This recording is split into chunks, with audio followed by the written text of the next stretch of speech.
요즘 여러분들 앞에 설 기회가 많아서 참 좋은 것 같습니다. 얼마나 감사한지, 이 자리에 설 때마다 얼마나 감사한지 모르겠습니다.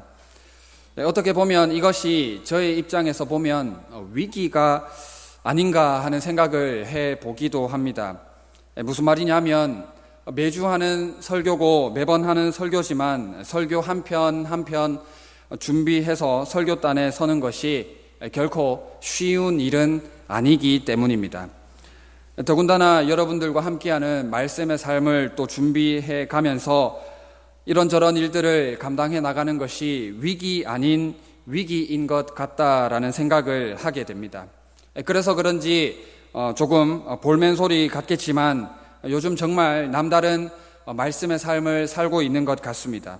말씀 전할 생각, 또 말씀을 가르칠 생각으로 하루하루를 그렇게 보내고 있습니다. 처음에는 조금 마음이 쫓기고 불안하기도 하고 때로는 참 마음에 쫓겨서 두려움에 사로잡힌 그런 때도 있었습니다. 그러나 요즘에는 오히려 감사하는 마음으로 이것이 더 좋은 기회다 하는 마음으로 이 자리에 저는 서고 있습니다. 우리는 위기를 기회로 만들 수 있어야 합니다. 여호수아는 위기를 기회로 만들었습니다. 새 역사는 위기를 통해서 창조됩니다. 고통 중에 창조가 되고 마치 산모가 고통 중에 자녀를 출산하듯이 새 역사는 고통 중에 만들어지게 되는 것입니다. 믿음의 사람은 위기 가운데에서 태어납니다. 위기 가운데에서 만들어지고 믿음의 사람은 위기 가운데에서 역사의 무대에 등장하게 되는 것입니다. 여호수아는 위기를 맞이했습니다. 어떤 위기냐 하면 여호수아의 영적 스승인 모세가 죽은 것입니다. 평생을 모시고 따랐던 모세가 죽었습니다. 갑작스러운 지도자의 부재는 공동체에 엄청난 영향력을 미치게 됩니다. 그래서 지도자 모세의 죽음은 개인적으로는 여호수아의 위기였고 공동체로는 이스라엘 전체의 위기가 아닐 수가 없었던 것입니다. 여러분, 가족을 생각해 볼 때에 가장을 잃은 가족이 어떻겠습니까? 가장을 잃은 가족의 아픔은 이루 말로 다 표현을 할 수가 없는 것입니다. 제가 아는 한 사모님이 있는데 어느 정도 나이가 되어서 남편인 목사님께서 교회를 개척하셨습니다. 그리고는 최선을 다해서 개척한 교회를 섬겼습니다. 그런데 제가 자세한 내용은 모르지만은 젊은 나이에 하나님께서 그 목사님을 부르셨습니다. 지금은 교회에서 이 사모님을 전도사님으로 불러주셔서 교회에서 사역을 하고 있지만 그때만 해도 담임 목사님의 사모로 교회를 섬기던 때였습니다. 남편인 목사님의 죽음이 이 가족에게 얼마나 큰 아픔이었겠습니까? 그런데 그 가장을 잃은 아픔을 달래기도 전에 어떤 생각을 해야 되냐 하면 사택을 비워줘야 되나 말아야 되나, 언제까지 비워줘야 되나 하는 이러한 고민까지 하게 되는 것입니다. 이러한 면에서 위기 중의 위기, 또 다른 위기를 직면하게 되는 것입니다. 여호수아에게, 이스라엘 백성 전체에게 모세는 이러한 존재, 아니 이보다 더 큰 존재로 자리를 차지하고 있었던 것입니다. 그런데 하나님은 모세가 죽은 후에 여호수아를 사용하고 있습니다. 여호수아에게 일어나서 요단을 건너라는 것입니다. 가나안 땅으로 가라고 여호수아를 독려하고 있는 것입니다. 하나님은 여호수아를 일으키고 있습니다. 모세의 죽음으로 인해서 주저하고 있을지도 모르는 여호수아를 하나님은 모세의 종이 아니라, 더 이상 모세의 종이 아니라 이스라엘 민족의 지도자로서의 변화를 요청하고 있다라는 것입니다. 사실 모세의 죽음은 저들에게 엄청난 충격적이었을 것입니다. 그들에게 큰 아픔이었을 것입니다. 존경하는 사람, 신뢰하는 사람의 상실은 그 충격은 이루 말로 다 표현을 할 수가 없는 것입니다. 여호수아와 온 이스라엘 백성은 모세를 의지했습니다. 모세를 통해서 하나님을 만났고 모세를 통해서 하나님의 음성, 하나님의 말씀을 들었습니다. 하나님의 인도를 모세를 통해서 받았던 것입니다. 그런데 그 모세가 세상을 떠나고 말았습니다. 저의 할아버지, 할머니께서는 이미 오래전에 다 돌아가셨습니다. 그런데 불과 얼마 전에 큰 고모께서도 돌아가셨습니다. 그런데 저의 첫 가족 장례는 작은 아버지였습니다. 어느 여름에 자연재해 사고로 인해서 하나님의 부름을 받았습니다. 그때 저는 고등학교 2학년 학생이었습니다.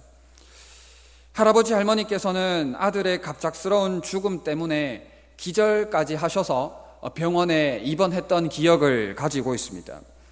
그런데 지금 생각해보면 할아버지 할머니도 그랬겠지만 누구보다도 큰 충격에 휩싸인 것은 저의 숙모와 사촌 동생들이었지 않겠나 하는 생각을 해보게 됩니다.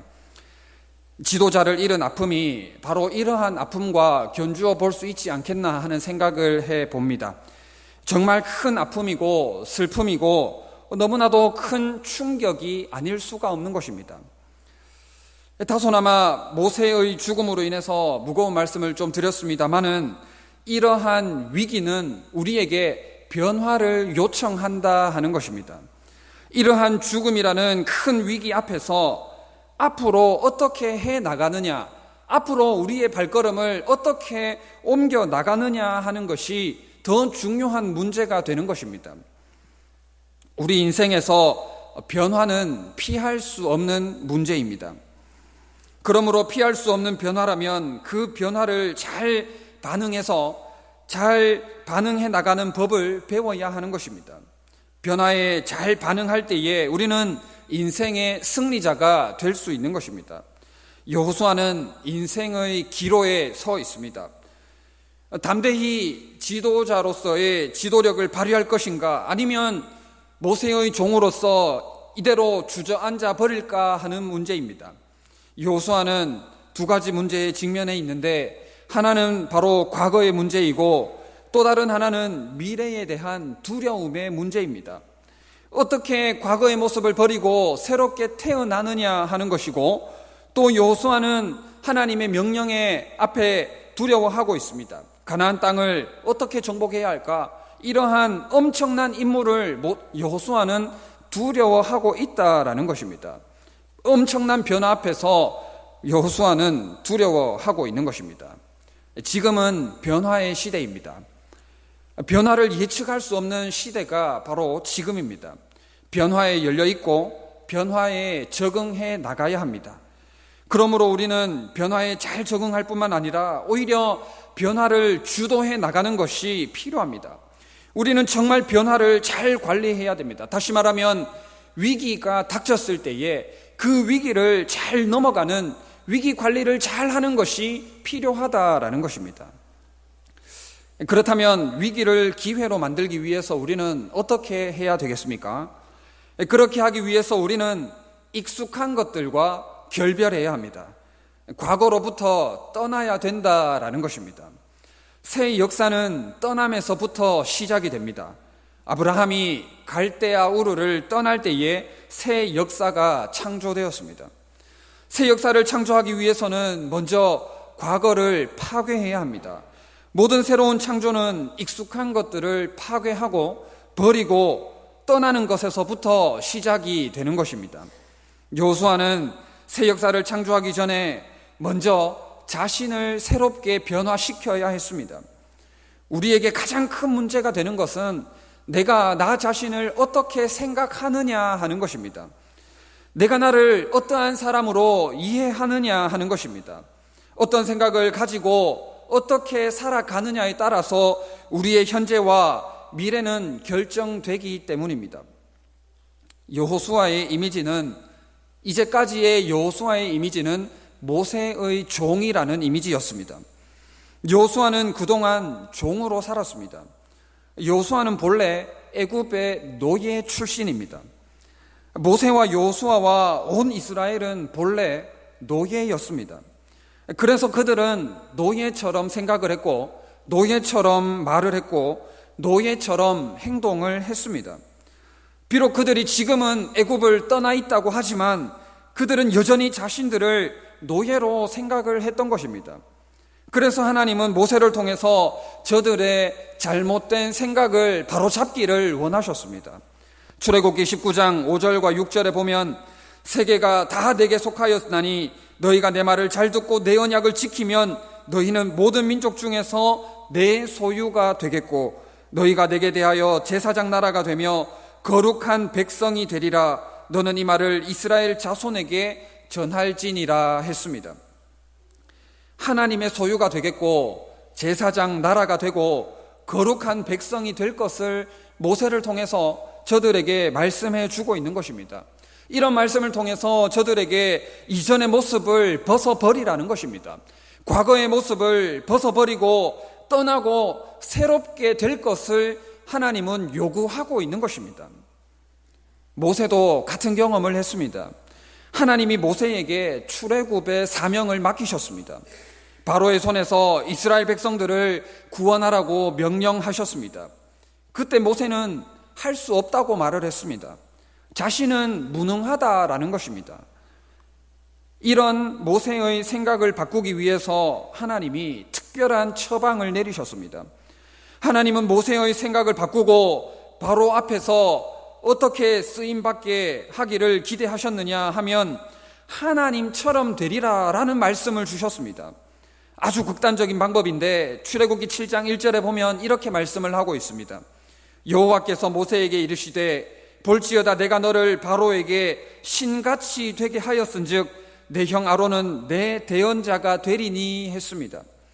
하나님께서 모세에게 바로가 볼 때에 너를 신같이 되게 하겠다라는 말씀을 주신 것입니다. 모세는 이 말씀을 받아서 이 말씀을 마음에 가지고 살았습니다.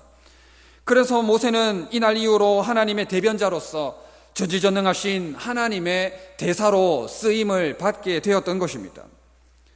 사람이 한번 가진 과거의 이미지를 벗어버리기가 여간 어려운 게 아닌 것 같습니다.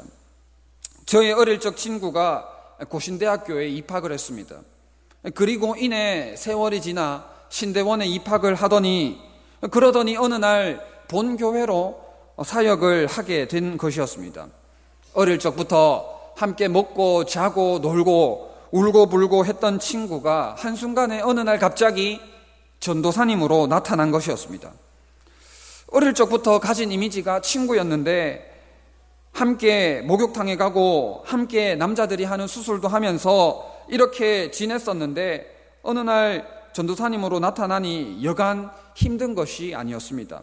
얼마나 제 입에서 친구가 전도사님이라는 이 말이 안 나왔는지 모릅니다. 같은 부서는 아니었지만 같은 교회를 섬기면서도 저는 한동안 꽤 오랜 시간 동안 피해 다녔습니다. 전도사님이라는 이 한마디가 나오지 않아서 그렇게 생활을 했었습니다. 물론 이것이 여호수아가 과거의 모세의 종의 이미지를 스스로 벗어버리는 것과는 사뭇 다르지만 위기의 상황을 처해 나가기 위해서는 익숙한 것들과 결별해야 할 때가 있다라는 것입니다. 제가 언제까지 전도사님을 교회 안에서 친구로 이름을 부르면서 지낼 수는 없는 것 아니겠습니까? 제가 계속해서 친구를 친구로 부른다면 교회 안에 영적 질서가 설 수가 있겠습니까?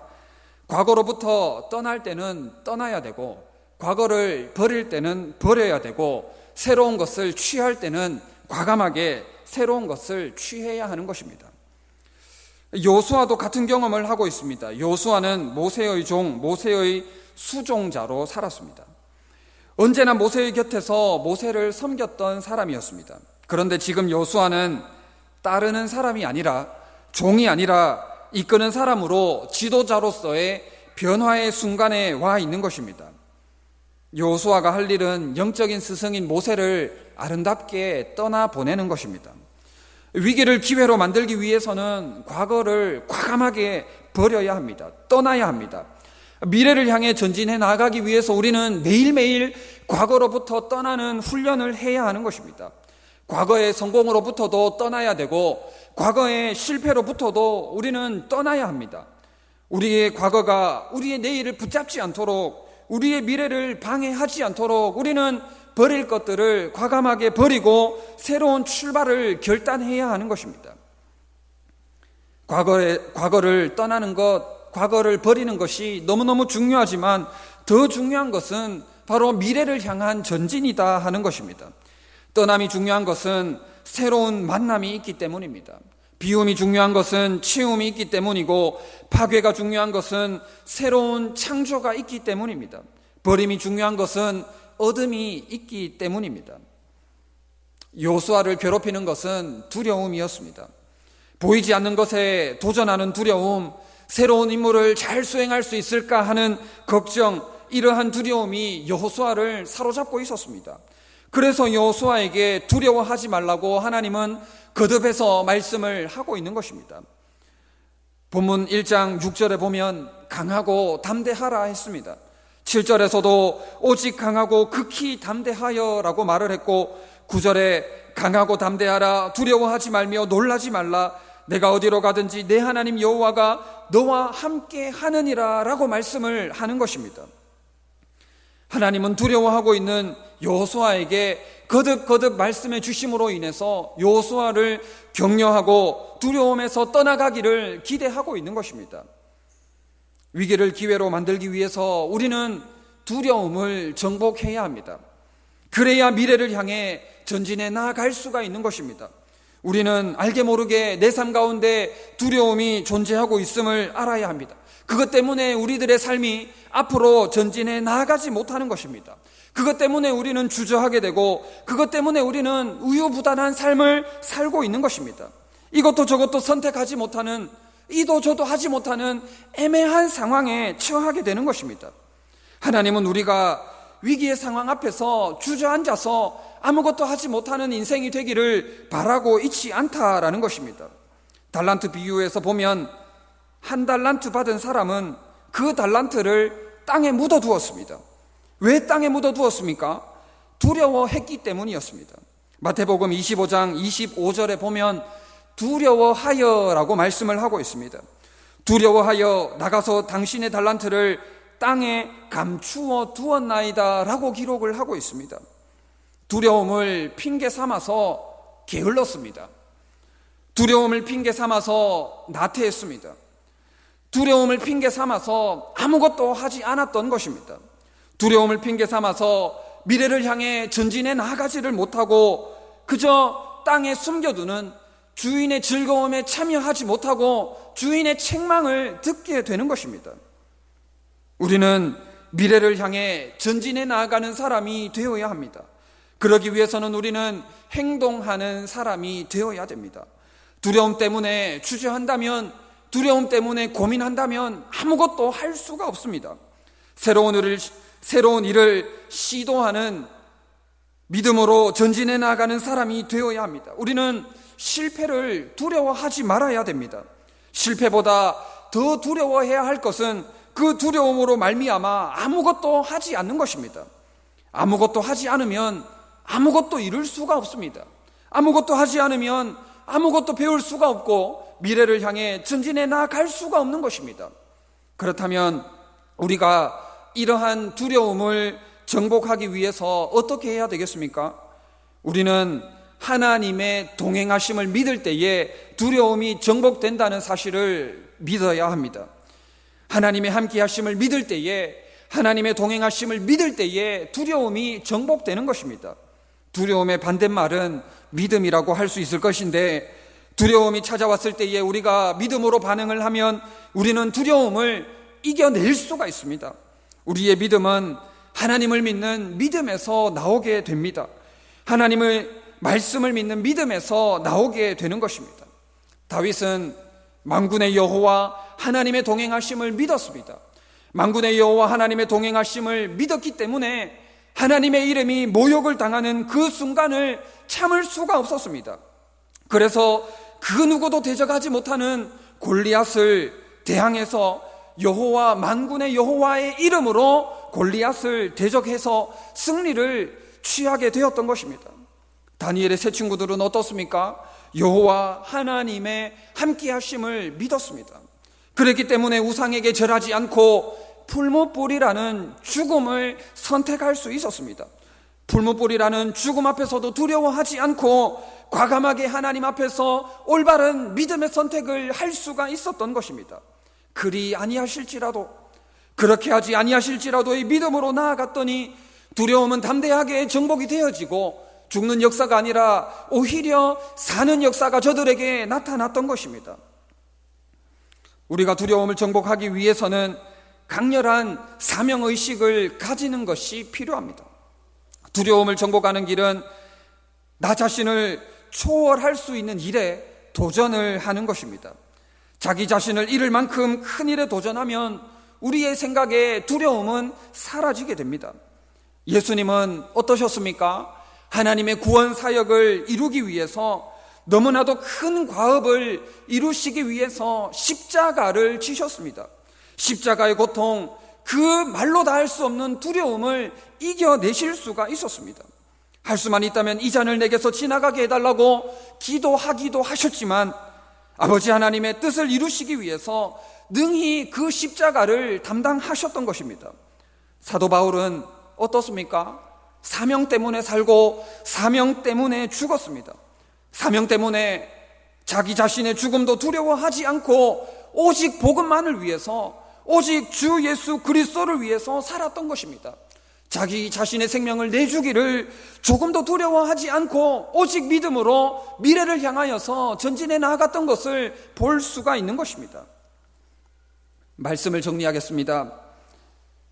우리는 위기를 기회로 만드는 사람이 되어야 합니다. 위기를 기회로 만들기 위해서 우리는 때로는 익숙한 것들과 결별을 해야 될 때가 있습니다. 과거로부터 과감하게 담대하게 떠나고 새로운 것을 취할 필요가 있습니다. 익숙한 것들을 파괴하고 익숙한 것들을 떠나고 버릴 때에 위기는 오히려 기회가 되는 것입니다. 여호수아는 그렇게 했습니다. 여호수아는 그렇게 위기를 기회로 만들어 나갔던 것입니다. 그런데 과거를 떠나는 것만으로는 부족합니다. 과거를 떠나는 것만으로 만족해서는 안 됩니다. 우리는 미래를 향한 전진이 있어야 합니다. 미래를 향해 전진하기 위해서 우리를 가로막고 있는 두려움을 정복해야 합니다. 두려움이 우리로 하여금 전진하지 못하게 합니다. 이도 저도 못하는, 이것도 저것도 선택하지 못하는 애매한 상황을 연출하기도 하고 우리로 하여금 우유부단하게 하기 때문입니다. 그러므로 우리는 하나님의 동행하심, 하나님의 함께 하심을 믿어야 합니다. 하나님의 동행하심과 함께 하심을 믿을 때에 그 두려움이 정복이 되어지고 담대하게 믿음으로 미래를 향해 전진해 나갈 수가 있는 것입니다. 그리고 하나님 앞에서 강렬한 사명의식을 가지고 전진해 나가 볼 수 있기를 바랍니다. 그렇게 할 때에 역시 그 두려움 또한 정복이 되어지는 것입니다. 우리 인생이 얼마나 위기의 연속입니까? 이 위기를 넘었다 싶으면 또 다른 위기가 나를 엄습해 오고, 그 위기를 겨우 넘었다 싶으면 또 다른 위기가 나의 삶을 덮치고 또 덮치지 않습니까? 이러한 수많은 위기 앞에서 어떻게 하시겠습니까? 우리 다 함께 여호수아 1장 5절 말씀을 읽어보도록 하겠습니다. 여호수아 1장 5절 말씀입니다. 시작.